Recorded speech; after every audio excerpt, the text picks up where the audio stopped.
안녕하세요. 저는 올해 68세 박정숙이라고 합니다. 부산에서 혼자 살고 있고요. 3년 전에 남편을 먼저 보냈어요. 오늘 이렇게 사연을 보내는 이유는요. 제가 건강할 때 미리 요양원을 알아보고 준비를 마쳤거든요. 처음엔 자식들이 반대했는데 지금은 오히려 고마워하더라고요. 비슷한 나이 어르신들에게 도움이 될까 싶어서 이야기를 나누고 싶습니다. 먼저 제 이야기부터 들려드릴게요. 저희는 평범한 중산층 가정이었어요. 남편은 부산시청에서 30년 넘게 일했고 저는 평생 집에서 아이들 키우고 살림만 했죠. 자식은 셋이 있는데 장남 민준이가 45세로 서울에서 회사 다니고 차남 민수가 42세로 수원에서 작은 사업을 하고 막내딸 민지가 38세인데 분당에서 쌍둥이 키우며 맞벌이를 해요. 남편이 갑자기 세상을 떠나기 전까지는 노후에 대해 깊이 생각해 본 적이 없었어요. 그냥 건강하면 집에서 살다가 정 안 되면 자식들이 알아서 해주겠거니 했죠. 그런데 현실은 달랐어요. 남편이 심근경색으로 쓰러진 게 3년 전이었어요. 병원에 실려갔을 때만 해도 금방 일어날 줄 알았는데 그날이 마지막이었어요. 장례식장에서 자식들이 번갈아 가며 지켜봐 주긴 했지만 각자 자기 생활이 있으니까 결국 제가 혼자 감당해야 할 몫이 더 많았죠. 그때 깨달았어요. 아무리 자식이 있어도 내 노후는 내가 준비해야 한다는 걸요. 남편이 돌아가신 후 몇 개월 동안은 그냥 멍하니 지냈어요. 국민연금으로 월 85만 원 정도 나오고 예적금도 1억 2천만 원 있으니까 당장 생활하는 데는 문제 없었거든요. 그런데 혼자 있는 시간이 길어지면서 이런 생각이 들기 시작했어요. 내가 언제까지 혼자 살 수 있을까? 만약에 치매가 오거나 중풍이라도 오면 어떻게 하지? 실제로 제 친구들 사이에서 그런 일들이 하나둘씩 생기기 시작했거든요. 제일 충격적이었던 건 김영자 언니였어요. 저보다 1살 위인데 항상 건강하고 똑똑한 분이었거든요. 그런데 2년 전부터 깜빡깜빡하기 시작하더니 올해 치매 진단을 받았어요. 처음엔 본인도 가족도 믿기 싫어했죠.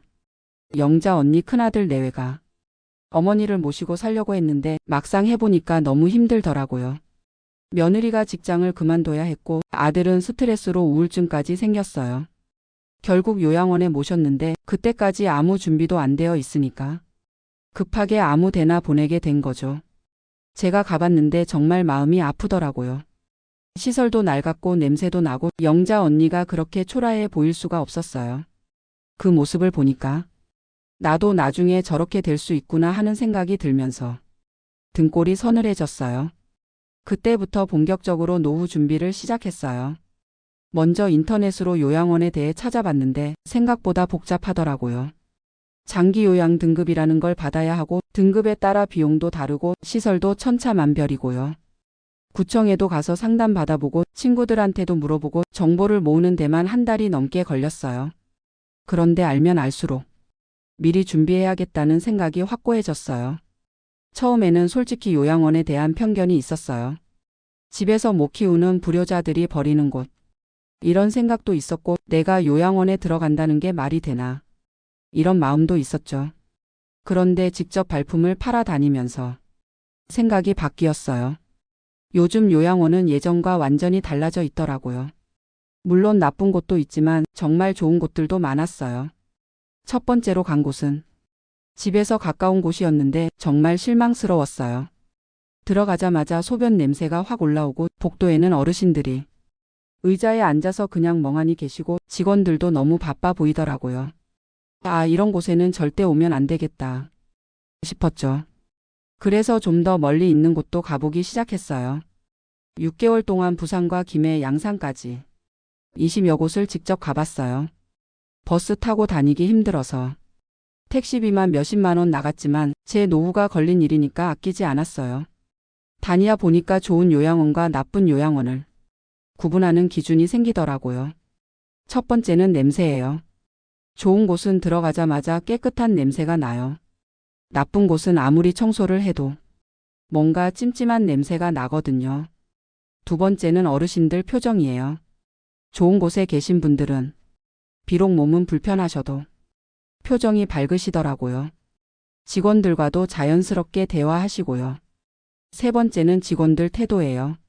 좋은 곳 직원들은 어르신들을 대할 때 정말 친자식처럼 해요.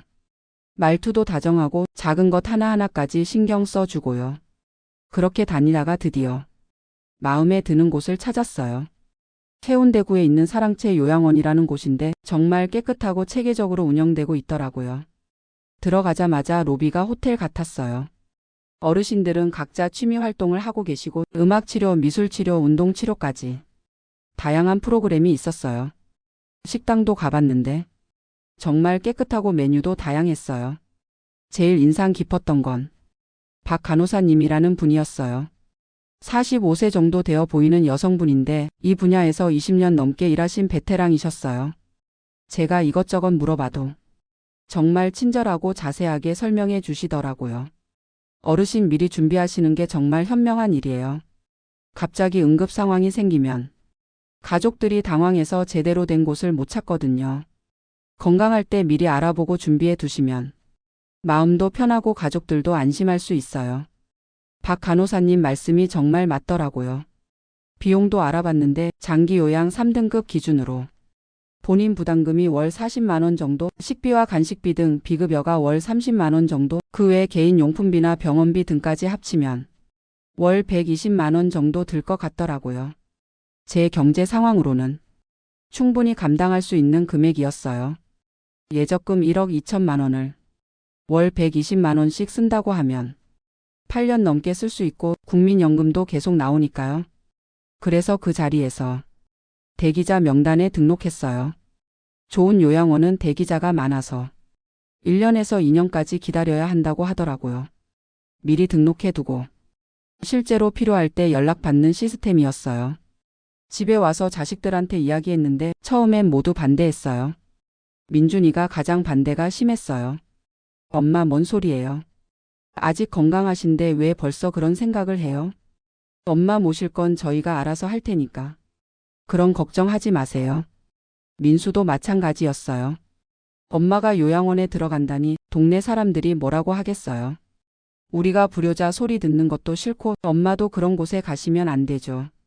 민지는 조금 달랐어요. 엄마 마음은 이해하지만 아직 이른 것 같아요.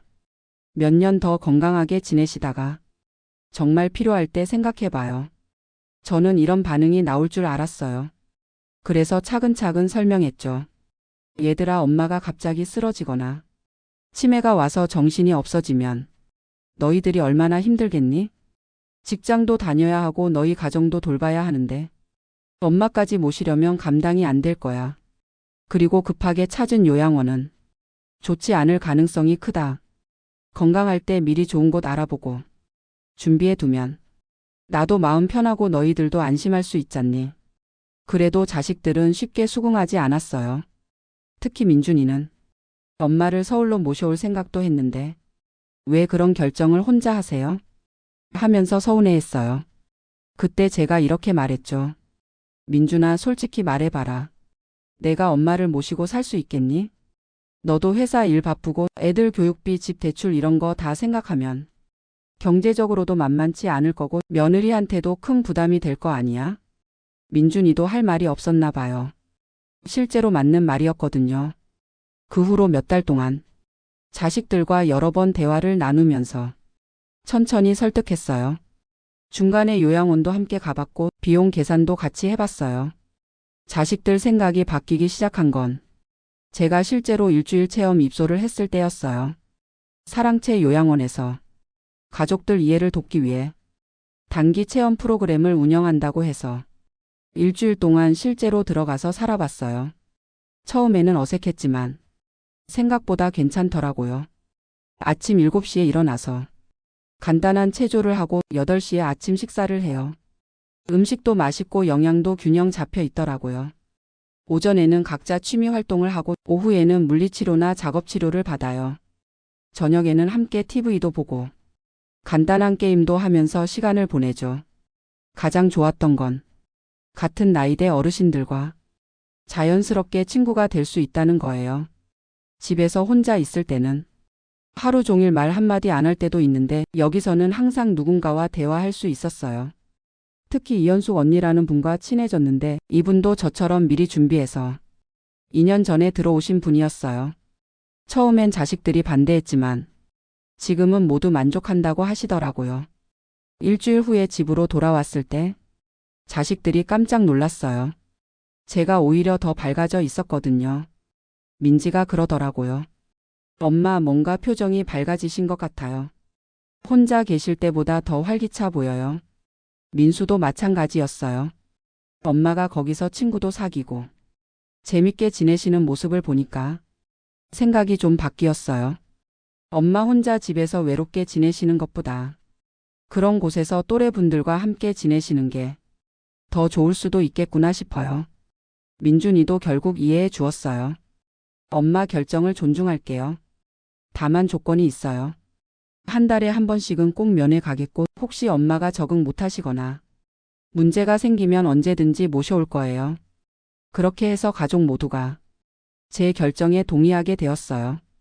요양원 준비를 하면서 다른 것들도 미리 정리했어요. 먼저 장기 요양 등급 신청을 했어요. 아직 건강하긴 하지만 무릎이 좀 아프고 고혈압이 있어서 혹시나 해서 신청해 봤는데 다행히 4등급을 받았어요. 이 등급만 있어도 요양원 이용할 때 보험 혜택을 받을 수 있거든요. 그 다음에는 응급상황 대비책도 마련했어요. 갑자기 쓰러지거나 하면 누구에게 연락할지, 어느 병원으로 갈지 이런 것들을 미리 정해두고 자식들과 공유했어요. 중요한 서류들도 정리해서 자식들이 쉽게 찾을 수 있도록 한 곳에 모아두었고요. 이런 준비를 하면서 마음이 정말 편해졌어요. 전에는 내가 언제 어떻게 될까 하는 불안감이 항상 있었는데 이제는 준비는 다 해뒀으니까 그때 가서 차분하게 대응하면 된다 하는 마음이 들어요. 자식들도 마찬가지예요. 전에는 엄마 혼자 계시는데 괜찮을까 하면서 항상 걱정하고 미안해했는데 이제는 엄마가 미리 다 준비해 두셨으니까 안심이다 하면서 오히려 고마워해요. 특히 민지가 그러더라고요. 엄마 처음엔 이해가 안 됐는데 지금 생각해보니 정말 현명한 선택이었어요. 저희도 마음이 편해졌고 엄마도 불안해하지 않으시니까 가족 모두가 행복해진 것 같아요. 그리고 요양원 준비를 하면서 뜻밖의 일도 생겼어요. 제 얘기를 들은 동네 어르신들이 조언을 구하러 오기 시작한 거예요. 처음에는 최순덕 언니였어요. 저보다 1살 위인데 작년에 중풍이 와서 지금 요양병원에 입원해 계세요. 그분 딸이 저한테 와서 그러더라고요.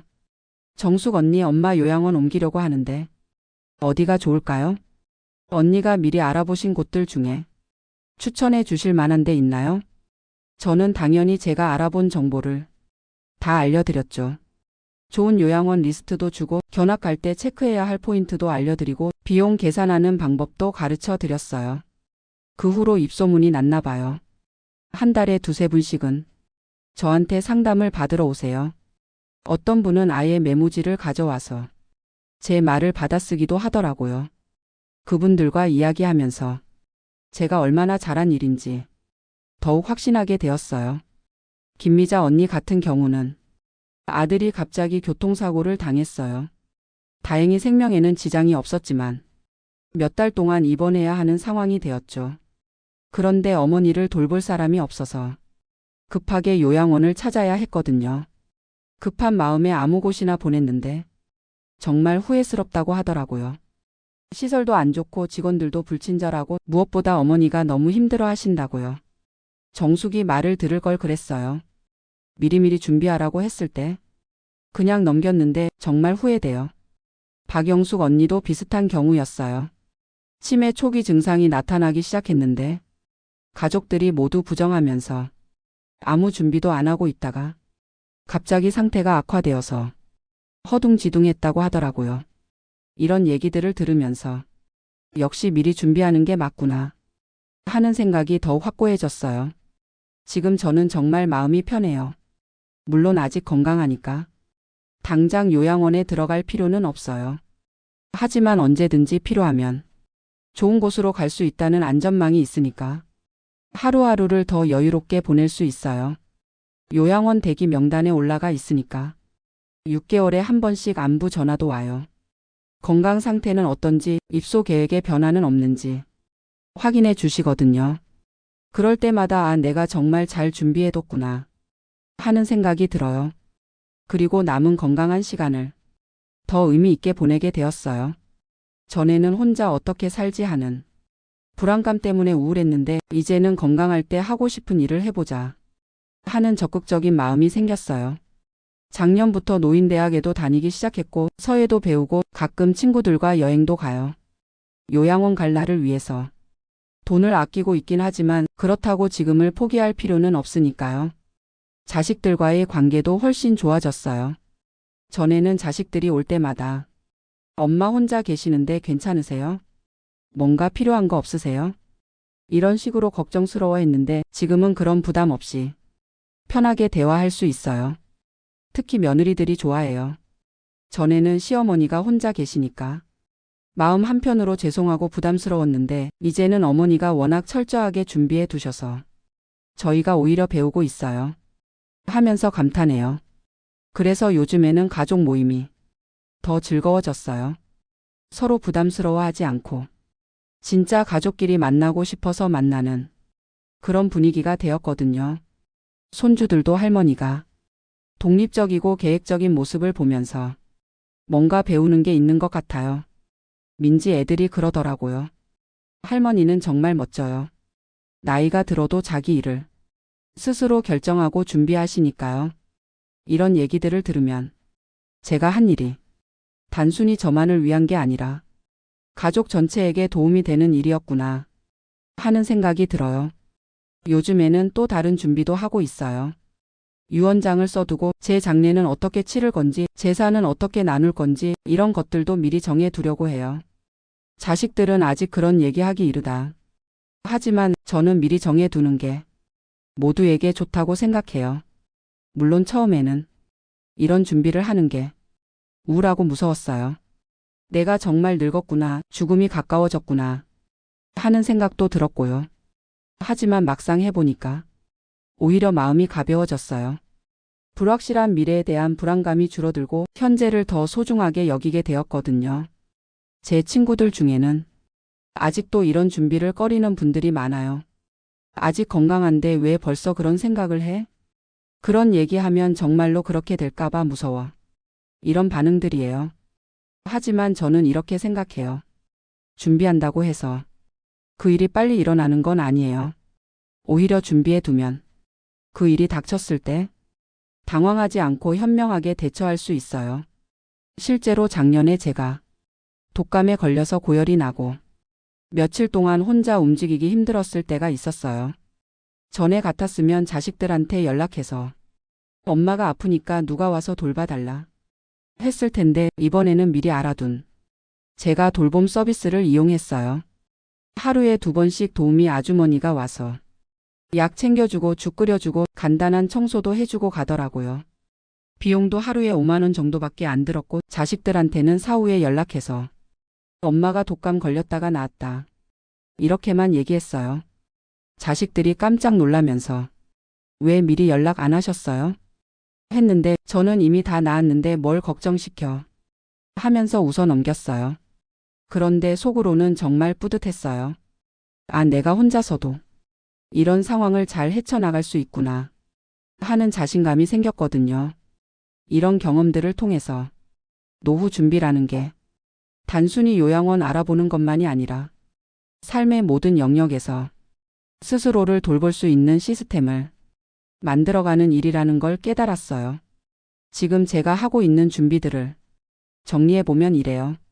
첫째, 건강관리예요. 정기검진은 물론이고 운동도 꾸준히 하고 약물 관리도 철저히 해요. 혈압약은 하루도 빠뜨리지 않고 먹고 무릎 관리를 위해서 수영도 주 2회 정도 다녀요. 둘째, 경제적 준비예요.